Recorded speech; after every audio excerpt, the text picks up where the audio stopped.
ସକାଳର ଜଳଖିଆରେ ନା କିଛି ହେଲ୍ଦି ଆଉ ଟେଷ୍ଟି ବନେଇବାକୁ ଚାହୁଁଛନ୍ତି ନା ତାହେଲେ ଏଇ ଜଳଖିଆଟା ଆପଣ ବନାନ୍ତୁ, ଫଟାଫଟ ବନିଯିବ। ଆଉ ୟାକୁ ବନେଇବା ପାଇଁ ନା ଇନୋ ଦରକାର ନା ଫର୍ମେଣ୍ଟେସନ୍ ଦରକାର। ଯଦି ଆପଣ ଡାଏଟ୍ କନସର୍ନ ଥିବେ ତାହେଲେ ବି ଏଇଟା ଆପଣଙ୍କର ବହୁତ ହେଲ୍ପଫୁଲ୍ ହେବ। ତ ଚାଲନ୍ତୁ ବନେଇବା ଷ୍ଟାର୍ଟ କରିବା। ଛୁଆମାନଙ୍କୁ ଟିଫିନ୍ରେ ବି ଦେଇପାରିବେ।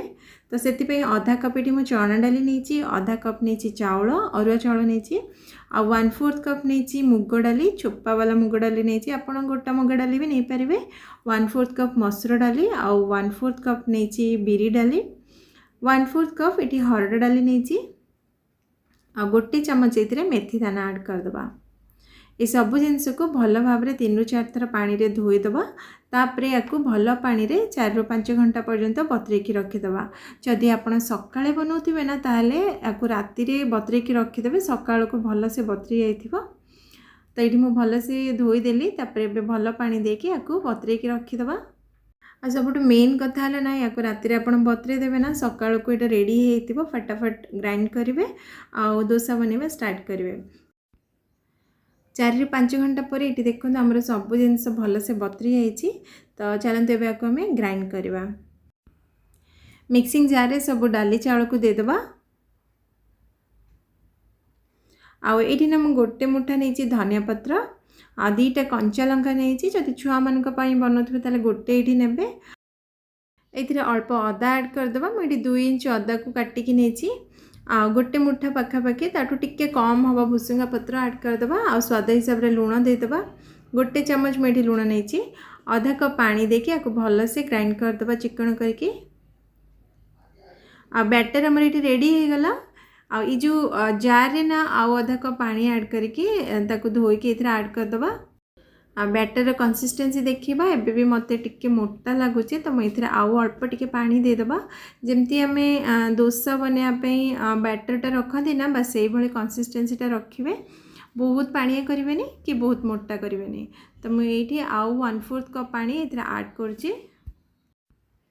बैटर आम रेडी हो गला। एबे आपको साइड रे रखिबा। मुझे गोटे चॉपिंग जार नहीं से अल्प किसी नवा बंधाकोबी आधा कप पखापाखि हम, आ गोटे शिमला मिर्च को बड़ साइज काटिकी नहीं, गाजर गोटे छोट गाजर को नहीं, अल्प टिके नहीं ये बीट। ये ना आपण पसंद हिसाब से परिवा ऐड कर पारे। आउ अल्प किसी भुसुंगा पत्र ये ऐड करवा। गोटे कंचा लंका नहीं, सब जिनस को चॉपिंग करदबा। जदि चॉपिंग जार नथिबो ना ताहले आपण को छोट साइज रे काटिकी नहीं जिवे, छोट छोट करके सब परिवा गुड़िक। तो ये आमर सब परिवा गुड़िक भल से चॉपिंग हो।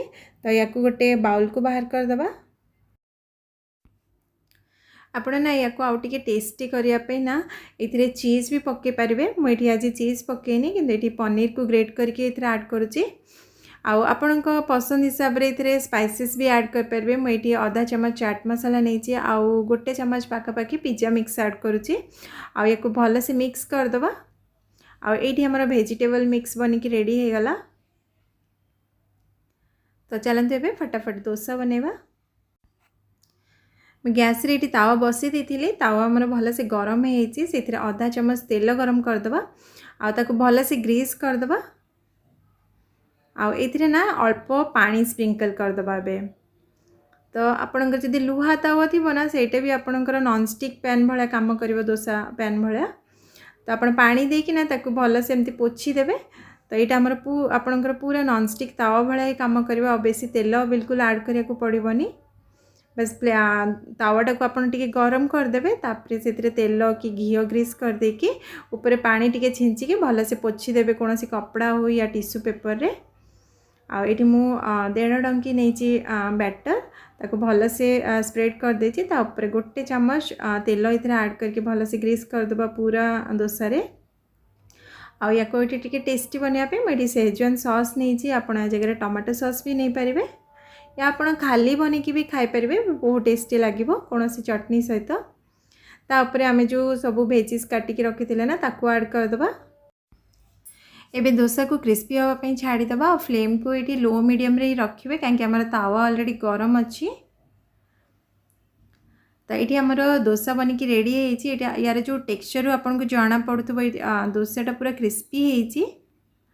तो आपण भी ना घरे ये बनातु फटाफट सकाळर जलखियार तो बहुत इजिली आपणकर एटा बनी जीवो बस खाली राति आपण बतरेकी रखी दियंतु आपको आपण छुआ मान को टिफिन भी देबे ना छुआ माने बहुत खुशी है कि खाइबे।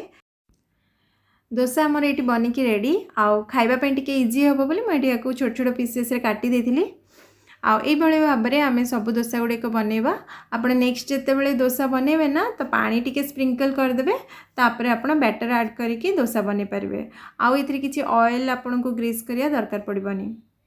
आउ ये दोसा खाइबा मुझे सहित गोटे टमाटो चटनी बनई आज ये जलखिया आपन को केमती लगे मो सहित निश्चय शेयर करेंगे। आज ये रही पुणी देखा गोटे नुआ रेसिपी सहित till then take care and bye bye.